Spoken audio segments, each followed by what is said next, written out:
Hello, ladies and gentlemen. Good day and welcome to the show on this 6th of January 2021.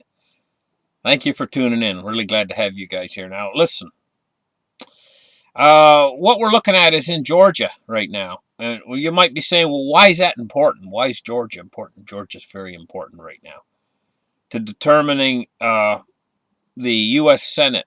Like, now, you know that the Democrats have the House, and, if they gain these two seats, just two seats in the Senate, they'll basically be able to get any policies through that they want to get through. And it looks like they're going to win in Georgia. Now, uh, myself, I think that the Republicans would have stood a better chance in Georgia if that phone call thing hadn't happened. But now what's done is done, and it looks to me like they're going to lose both seats in Georgia, but it's undetermined just yet. They've lost one seat so far to the Democrats. Democrats won one seat in Georgia. And it looks like they're going to get the other seat. And so we got that going on. In the world right now, in the United States in particular, I see a situation developing. And the situation that I see developing in the United States is very much like what happened in what's called the former Soviet Union. And if we take a look at what actually happened in around Moscow and stuff during the fall of the former Soviet Union, what you see is an exponential increase in crime. Let me explain it to you this way. You're used to having, for years now, we've had a lot of homeless people in and around the big major cities and stuff, in the United States. And in other countries too, but an awful lot of these people are down and out. Basically, they call it Skid Row. That's what they call it. That's the name for it. But the people are generally down and out. Generally, they have substance problems. And that's generally what's caused it. And for the most part, they're mostly they're harmless. They're a certain type of person that yields to substance abuse. But they have. The thing is it's a different type of person that works at a steady job all their life. They're much more ambitious, and that type of a personality generally doesn't yield to substance abuse. Now, if you get some sort of an economic crisis or disaster that brings the people at normal working class people, just because not by any fault of their own, but brings them into that same position that the normal homeless, I'll call them normal homeless people, but it's never normal to be homeless. But the ones who are on substance abuse and stuff. If you get the Let me see, how am I trying to explain this? If you get the people that are like never been that way, never been substance abuse or anything like that, they've always had a job all their life, they've always worked hard and everything, they have a different mentality. Now, when you get actually millions of those people suddenly find themselves on the street, they're not going to react the same way as the normal homeless people. They're going to be a totally different animal. Well, not an animal, but you know what I mean. I'm trying to say here. They're not going to be the same. They're not the same type of person. They have tremendous ambition and stuff, and they're going to react to the situation entirely different as well. And basically, what I'm trying to say here is they're not going to sit on their hands in those kind of conditions. They're going to say to themselves, I'm going to do what I have to do to improve my lifestyle and get out of this kind of condition. And that could be anything. And when I say anything, I don't mean that lightly. They would be in a desperate situation, and they would take desperate acts to try to get out of the desperate situation that they're in. Because they're a different type of person. They're a person that is it's just different. It's just different. And this is what happened in the former Soviet Union. when and the crime, what happens is the crime rate, and even in like organized crime, just explodes. If you think that it was bad during prohibition years in the United States when organized crime flourished, and this is what made the names of people like Bugsy Malone, Al Capone, and things like that during the prohibition era, right? It fueled the organized crime industry in North America during the Prohibition era. But if you think that was bad, this situation could prove to be 10 times worse if these people aren't supported somehow. And what I mean by support is I mean programs where they don't fall through the cracks. Programs like UBI or whatever, you've all heard of that, Universal Basic Income and stuff, these kind of programs can to a certain degree somewhat stem this problem off, but this is the direction we're moving in.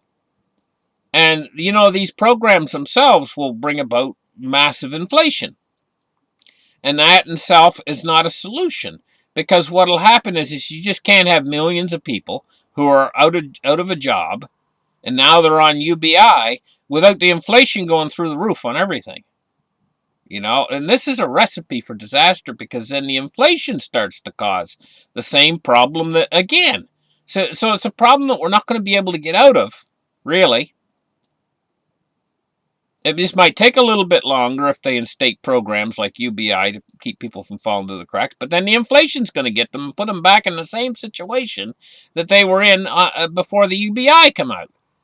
And so eventually we're going to get to this point where America is going to, especially around the inner cities and places like that. I'm going to tell you guys what you might want to think about if you live in these places. Like if you're already in a rural location, good for you. This is really great, But if you are in one of these city locations or densely populated areas, you might want to start thinking, hey, the crime rate in this particular area where I'm in just possibly will surge over the next year or two. And I mean surge, and you could be a victim of what might happen. So what you might want to think about, is moving to a rural location, setting yourself up a small farm where you can, it doesn't have to be a big farm, a few goats, a few chickens. Goats are great, Goat's milk. They produce milk all the time, comes from goats. You see in these poorer countries like Africa and stuff, a person has a few goats, they're considered almost wealthy. Goats are a wonderful thing, great food producer. Chickens, wonderful. Produces eggs and stuff like that, Maybe a couple pigs, in a pig pen out in the country. And you got your house, and you might want to think about putting in a tornado shelter. You could build it yourself. But people don't think they can build one of those things themselves, but it's really not that. You can make it like 8x8 square size room, above ground, pour slab. And then what you do is you put you take the cheapest plywood you can get, and you build a box like a form out of plywood, and you put an inner wall out of plywood, the cheapest plywood you can find, and you put an outer wall, and then you connect them with steel reinforcement between the two walls so they can't separate. And then you get the big cement truck in, you just fill those walls right up full of concrete, about maybe 10 inches or 12 inches thick, however thick you want it. Concrete's not real expensive, And then when the concrete's all hardened, then you just take the forms off, and pour concrete roof too, and put steel reinforcement in the roof so the roof don't cave in on you, of course, But, if you had like 10-inch thick walls, a solid cast concrete, with steel wire mesh reinforcement, you're all set. You put a few little tiny windows in it for air ventilation up about chest high, so you can see out on all four corners, and you could just put a little steel bracket or something that goes in, like you could close the window, just have a close it with 1/4-inch steel plating, or open it, and you basically back in World War II times, they used to call these a pillbox. That's the name they used to have for them. People have lost touch with this kind of thing, you know. And it's a perfect thing for a storm shelter. And, you know, all across the United States now, we get derechos, or whatever they call them. Massive winds that could blow your house down. You need a storm shelter. And at the same time, you know, tornadoes as well. You never know when one of those suckers is going to hit. I'll tell you what, a true story. A guy did this, but he did it inside his house. He built one of these little rooms. He did it himself, took them all summer, and he used cement blocks, you know, and he filled them cement blocks with reinforcement rods, and he poured it all himself, you know, so it was only 8 inches thick. Inside his closet, it was only about 6 by 6 size room he made. Little tiny room, you know. So one afternoon, the skies got really dark, and the sirens went off. The tornado was coming. Now, he lived in a neighborhood where there's all kinds of big oak trees, and there's neighbors to the left of him, neighbors to the right of him, neighbors in back of him. You know, one of these little communities, lived there like all his life, you know. Great big oak trees, beautiful. They're growing up over the years and everything else, you know, and there's a neighbor over here, and all his fence behind his back. You know, the complete setup, like in the rural area, like, you know, his whole neighborhood, right? So the siren went off and everything, and he run for it. He saw the dark cloud coming and everything else, and he run for his little shelter that he built for himself. He no sooner got inside and slammed the door shut, and he could hear the winds hitting the shelter and banging, clanging, and everything else going on. He was scared, you know. It's dark in there. He stayed in there, and he stayed in there for the longest time, waiting for the tornado to go, you know. And he didn't know what happened outside. He was just like in the dark inside there. And then after a little while, a little sliver of light started to come through the top of the door, like sunshine. And he listened at the door, and he didn't hear anything happening outside. You know, birds were chirping, and everything was just delightful outside, you know. So he cracked the door open, and he couldn't believe what he saw. His little room, made out of concrete, was the only thing standing anywhere. The trees were all gone. The houses were all gone. The whole neighborhood was gone. It was just his little tiny room that saved his life. You know, it wouldn't cost that much, and it's worth building if you live out in the country. And you know what you could do? You had a little room like that? You could put a little solar panel up on the roof. And you could put a bank of batteries in there, and you could have an alternative power supply as well. You know? It's even handy against forest fires. All through California now, you never know. You could get and you got 10 inches of thick concrete around you, you know. The flames would go right over you. It's safe for an awful lot of things. You never know when a big rock's going to come out of space, for crying out loud. We live in a very uncertain world right now. Anyway, I got to get in there and show you guys what's happening in the financial markets. I got a little bit sidetracked talking about a tornado shelter. And let's take a look right now. Let's open up the charts right here and take a look at what's going on. First thing we're going to take a look at is crypto, because it's been going up like a rocket. Let's refresh the page. Internet's been running kind of slow. I don't know why. 940 billion right now. In crypto, and what we're looking at is Bitcoin price of 34,315. That's pretty good, you know. Pretty good. That's fantastic. My favorite Litecoin is 163 bucks. It's undervalued, really. It's getting up there. It's pushing its position toward XRP to push past XRP. Now XRP's starting to go up again. If you watch my shows carefully and you listen to what I said about a few days before XRP went down to its lowest point, I predicted the price would bottom out at 15 cents. I think it bottomed out like 17 or 18. And so I was close. I was really close, you know. Now it's back up to 25 cents. XRP's missing this rally right now. But I'm expecting XRP to go to $2. Seriously, I'm expecting it to go to $2, but it's not going to make near the gains as you're going to see in these other cryptos. These other cryptos are going to give you bigger gains than that. So, you know, if you're looking at what would $2 be, it would be 8 times what it is right now.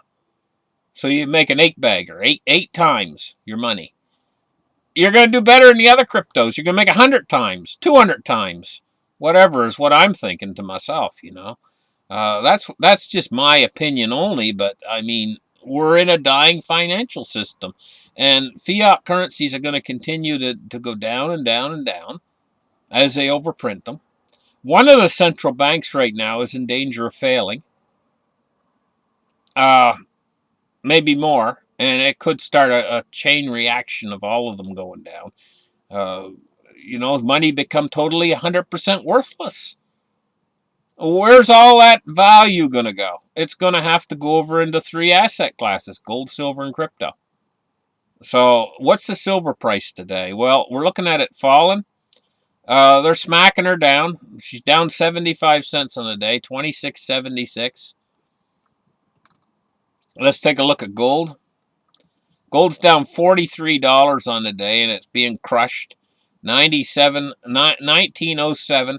I'm just thinking to myself, hey, why are they falling like that? Well, the Democrat must have won. I'm just thinking. Well, I haven't seen it yet, but I'm just thinking to myself that's probably what it is causing them to fall like that. Why would it cause them to fall? I don't know. It just means they're going to print tons of money. But the markets are erratic right now. They don't respond in a normal fashion anymore to normal things. I mean, look, everything out there right now has been crushed. The whole economy's been crushed. Millions of people are out of work. But the markets go up higher and higher and higher, and Bitcoin goes up higher and higher and higher, and it's just, the whole thing's ridiculous. Dow Jones is up 17 points. Oh, that's a NASDAQ, but Dow Jones probably very similar. Take a look at the Dow today. It's up 476 points. Well, that's a pretty good little leap in the Dow today, you know. An awful lot of people are investing. There's not really that many places when you're looking for yield. And so they're thinking that the Dow Jones is the place to go for looking for yield, you know.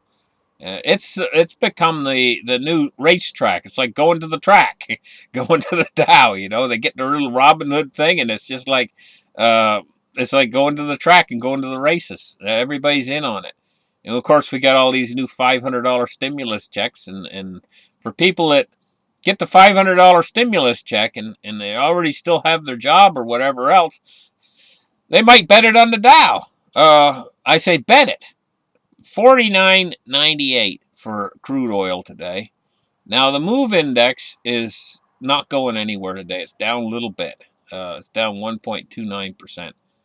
48.95 for the move index. Bonds and rates today. These bonds are starting to get a little bit out of control. And this is big news.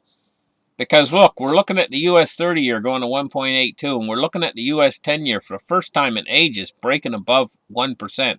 1.44 basis points. It's up 9 basis points on the day. You know, that's a lot. And 12 basis points. The U.S. 30-year is up 12 basis points. I'm going to tell you guys what. That's a lot. That's a big jumps in the long-term rates. This is a natural inclination. Who wants to buy these stupid bonds with these rates this low? They're going to have to do something about this. I think they can let it go a little bit longer, but I don't think they can let it go too much longer. And we're going to see yield curve control. We're going to see the Fed come out and have to make an announcement. Hey, you know what? We're going to have to buy the bonds. And while we're at it, we'll just buy the stock market too. I mean, this is where we're going. We're going to have Janet Yellen on one side running the Treasury Department, and on the other side, we're going to have Jerome Powell. And between the two of them, we've got a closed loop there. Executive branch of the government, and at the same time, we got the U.S. Treasury and the Fed all in a closed loop there. So we got the lender of last resort, borrower of last resort, and they can just create as much money as they want. It's unlimited. And this is where we're going to learn the meaning of unlimited money creation. So all these guys out there who have been pumping up the dollar, and here we go, they're pumping up the dollar again because they fear deflation. All these deflationists out there, and there's a lot of them. There's enough of them to pump the dollar up and keep the dollar buoyed, right? But when there's a certain point when they're going to come to a consensus, a realization and consensus that unlimited money creation just means exactly what it says. Unlimited money creation. They're going to all panic at the same time. That realization's all going to hit them all at the same time. And then they're going to try to dump all their dollars. And get into what? What, I ask you? What, are they going to buy the stock market? Are they going to buy treasuries? Well, already they've been buying treasuries. What are they going to buy? Bitcoin? I don't know. It's going to be an interesting situation. I can't wait to see what's it's gonna yield, you know. But they might try to move all into gold and silver, but they can't get physical. So what are they going to buy? Those paper short contracts? They'll bust that. I mean, we're talking about major amounts of money here, you know? And it should be obvious to them that the paper short contracts for gold and silver are just like dollars. They're worthless. You got to hold the real thing. And it might become impossible to get the real thing. These guys are going to get trapped. So that when they get trapped like that, and they can't get real gold and silver, they'll move into Bitcoin and the Fiat and those. And they could pump the price up to infinity on what they're worth in dollars terms. But the more the Fed prints and the more this cycle is going, you know, of unlimited money creation, the money's going to fly into the stock market and into Bitcoins. And the more they print, the higher it goes. That's what's happening. Meanwhile, the Main Street economy, the people out there are starved for money. They don't have any money. It's the weirdest kind of a situation we could ever see, but it all points actually toward a revolution. Because these people will only go so far. You only push them so far. And it just takes one little spark to get them all started. If the fuel's there, if it's ready, like it's almost like a barn full of hay. Just one little spark, and then it'll go up so fast. This is a dangerous game they're playing. Listen, guys, I rattled on for a long time this morning. Thank you guys for listening to my show. Give me a thumbs up, and we'll catch you guys in the very next episode. Bye-bye.